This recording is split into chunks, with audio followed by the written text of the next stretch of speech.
예수님의 기도 그리고 그 기도의 끝은 이라는 제목으로 우리가 마지막 날 주시는 은혜를 함께 나누도록 하겠습니다. 기도는 그리스도인들에게 축복입니다.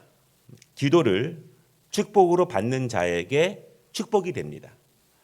기도를 부담으로 받는 자들에게는 부담이 되고 기도를 힘듦으로 받는 자들에게는 힘듦이 되지만 기도를 축복으로 받으면 축복이 된다는 사실을 믿으시기를 바랍니다.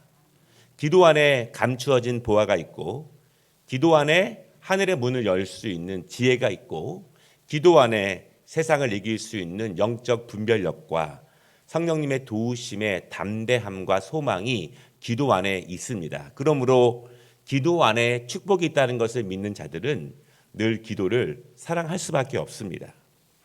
기도는 아버지께 나아가는 통로가 됩니다. 기도는 감사하는 시간이 되고 기도는 찬양하는 시간이 됩니다. 기도는 회개하는 시간이 되고 기도는 구하는 시간이 됩니다.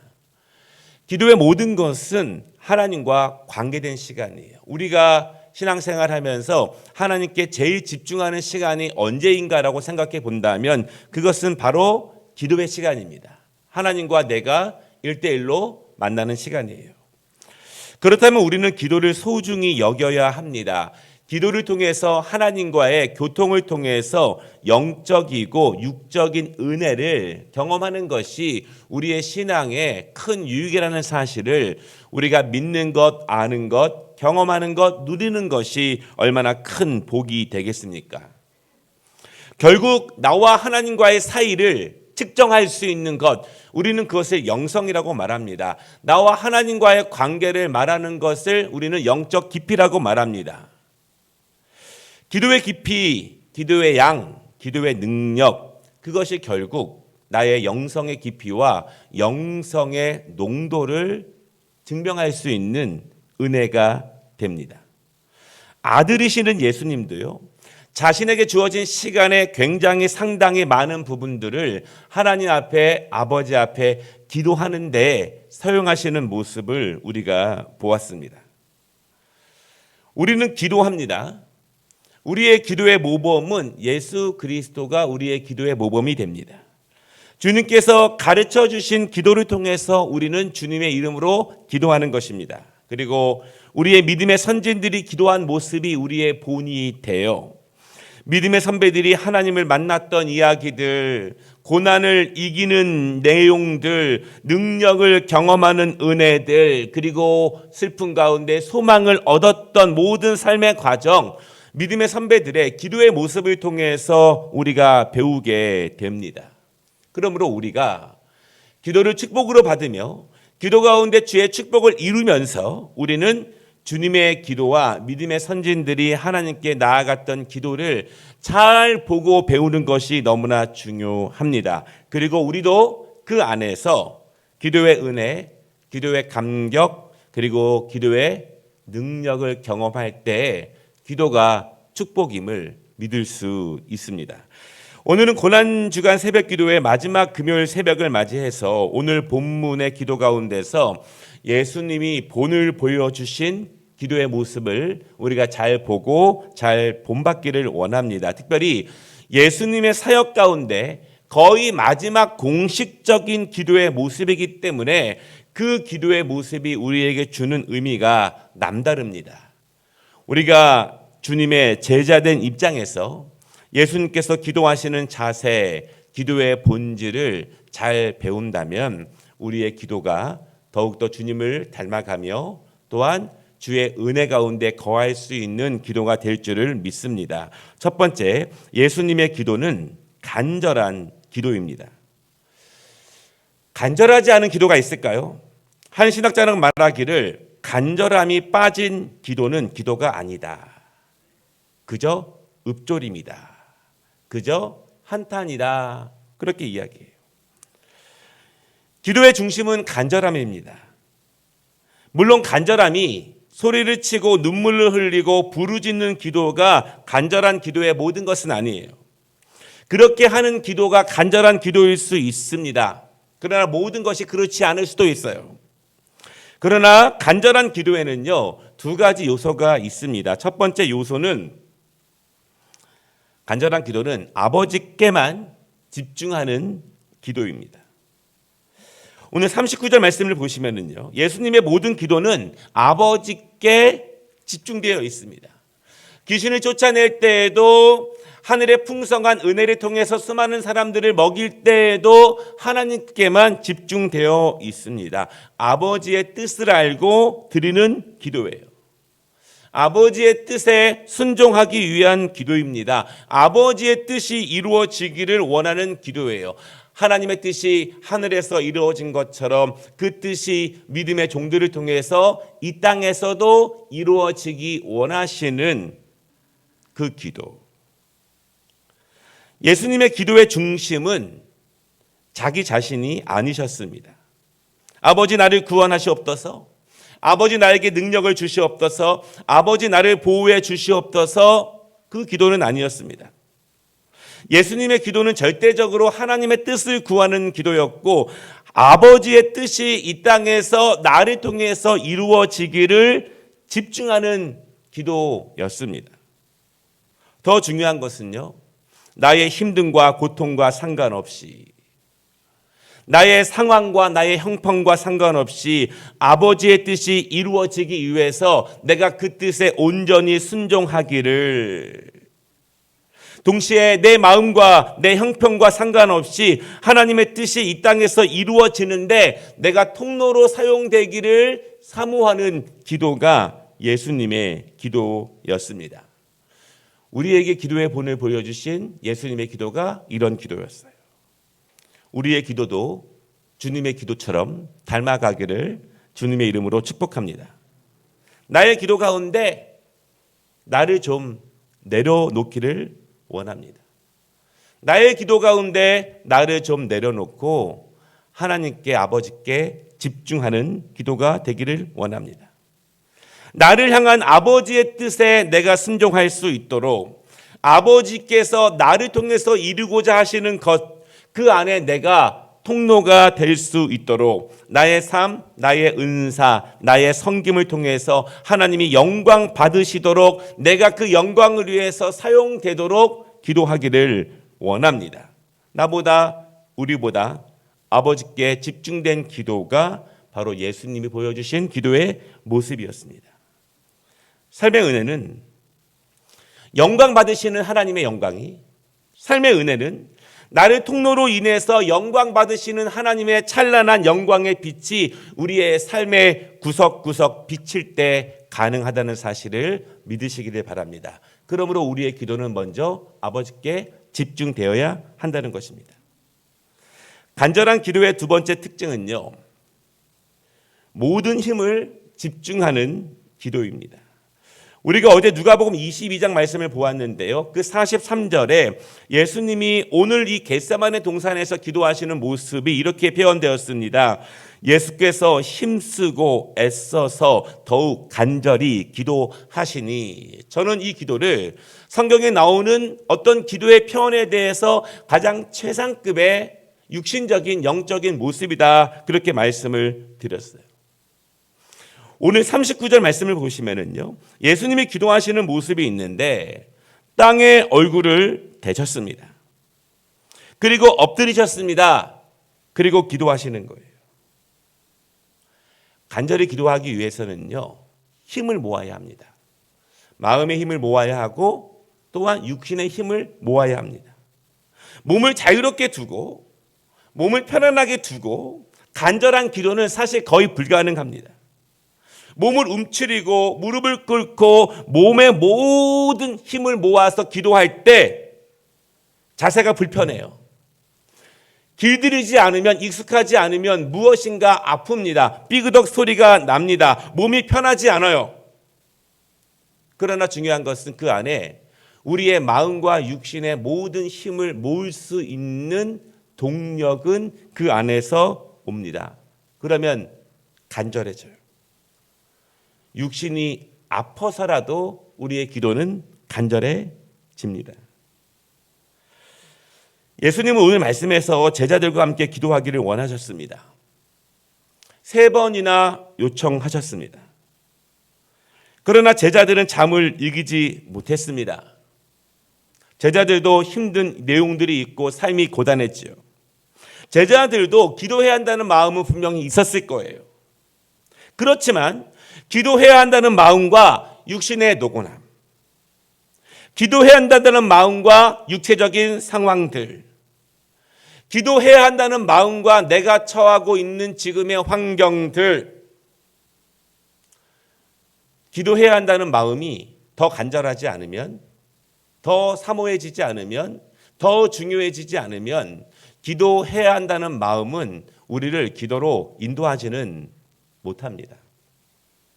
그 마음보다 다른 이유들이 훨씬 더 중요하게 나의 모습을 통해서 나타나기 때문에 그렇습니다. 기도하기 어렵습니다. 왜냐하면 모든 상황이 어렵기 때문입니다. 기도하기 어렵습니다. 몸이 아프고 불편하기 때문입니다. 기도하기 원하는 마음은 있지만 힘듭니다. 왜냐하면 바쁘고 분주하기 때문입니다. 그래서 기도할 수 있어요. 그래서 기도 못할 때가 있고, 그래서 깊은 기도와 오랜 기도와 자주 기도하는데 어려울 수 있습니다. 그런데 이런 기도도 있습니다. 힘든 상황이기 때문에, 슬프기 때문에 더 간절히 기도할 수밖에 없는 마음. 아픈 몸이기 때문에 주님이 이 몸을 회복시켜 주시기를 사모하는 마음으로 더 간절히 기도하는 모습. 바쁘고 분주하지만 그럼에도 불구하고 하나님이 나를 지키고 나를 주관하시고 나를 인도해 주셔야 하기 때문에 그것을 이기는, 그것보다 우선하는 기도. 내가 해야 될 하루의 수많은 일들 가운데 다 중요할 수 있지만 그것보다 기도하는 것이 더 우선적일 수 있는 기도. 다른 어떤 상황보다, 일들보다, 내 육신의 모습들보다 기도해야 한다는 것이 더 우선할 수 있는 모습. 분명한 것은 예수님의 기도는 이런 기도셨고, 하나님 앞에 능력으로 사용되었고 임한 믿음의 선배들의 기도는 바로 이런 기도였습니다. 기도는 남는 시간이나 여유 있는 시간이나 가끔 할 수 있는 부분이 아니라는 거예요. 기도가 축복의 통로이기 때문에. 예수님의 기도는 육체의 노곤함을 이기시는 기도였습니다. 그리고 분주함과 연약함보다 우선하는 기도셨습니다. 그래서 예수님은 새벽에 기도하셨고 또한 밤에도 기도하셨어요.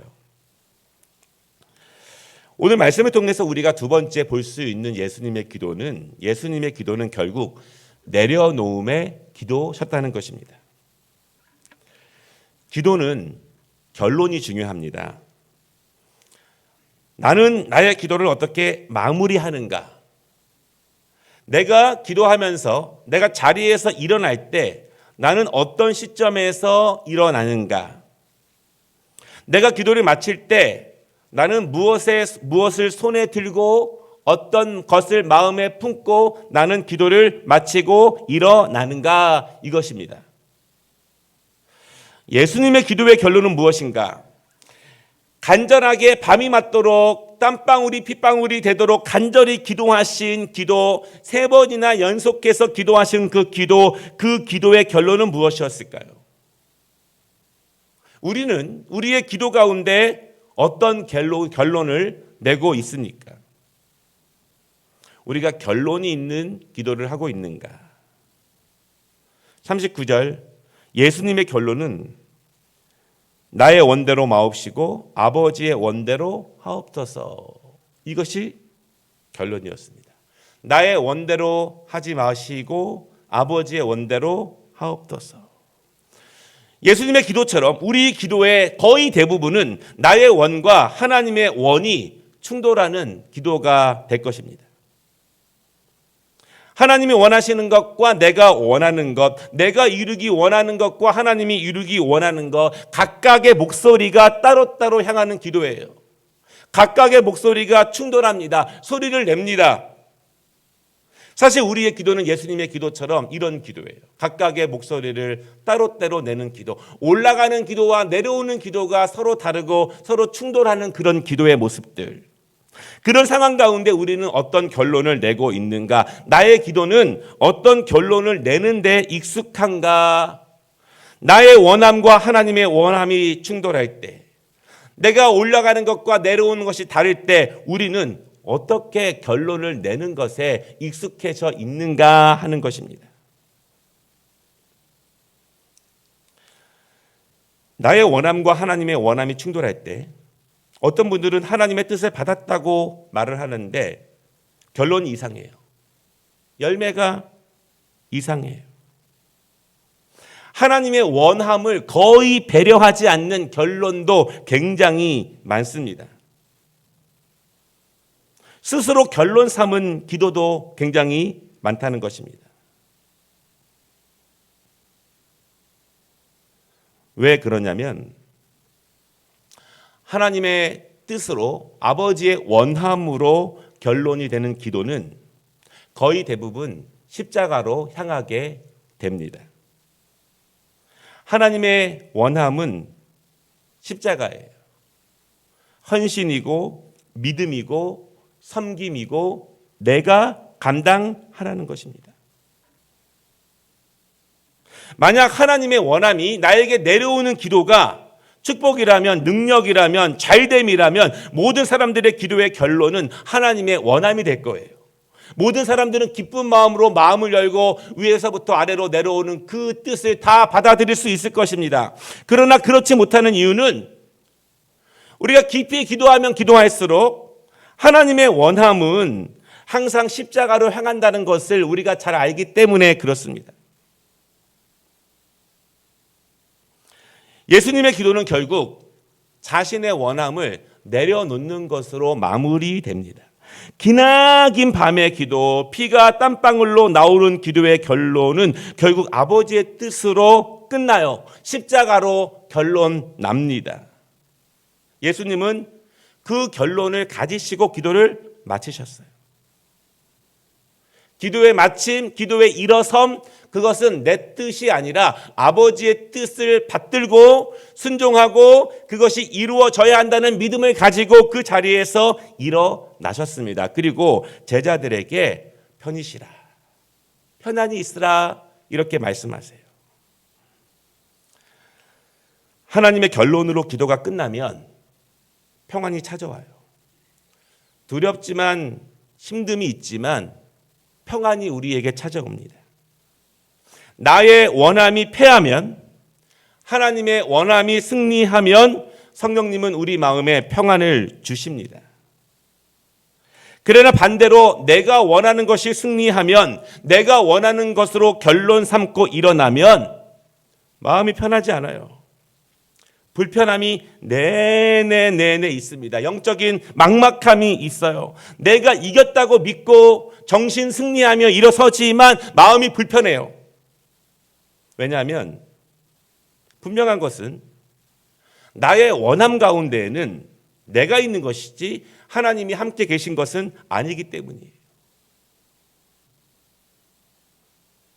하나님의 뜻과 하나님의 인도하심과 보호하심은 하나님의 원함 가운데 있기 때문에 그렇습니다.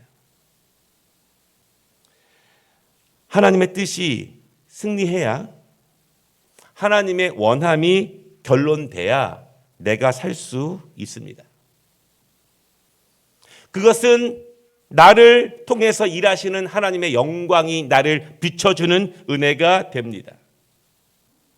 내 삶이 하나님의 영광의 광명으로 비춰질 때 우리가 그 날개 아래 거할 수 있으며 그 영광의 혜택 안에 살아갈 수 있다는 거예요. 하나님의 영광의 혜택 안에, 은총 안에 우리가 살아갈 수 있다는 것입니다. 그러므로 사랑하는 여러분, 이 고난주간을 마무리하면서 나의 간절한 기도보다 하나님의 뜻이 이길 수 있는 우리의 기도가 되기를 원합니다. 나의 원함과 하나님의 원함이 늘 충돌하겠지만 그때마다 하나님이 승리하는 기도가 되어질 수 있도록 우리가 순종으로 하나님의 뜻을 받들 수 있도록, 그러나 하나님의 영광이 우리를 환하게 비춰준다는 분명한 믿음을 가지고 그분의 영광의 빛이 우리의 어두웠던 모든 부분들을 환하게 비춰 주실 것이라는 믿음으로 여러분 승리하시기를 바랍니다.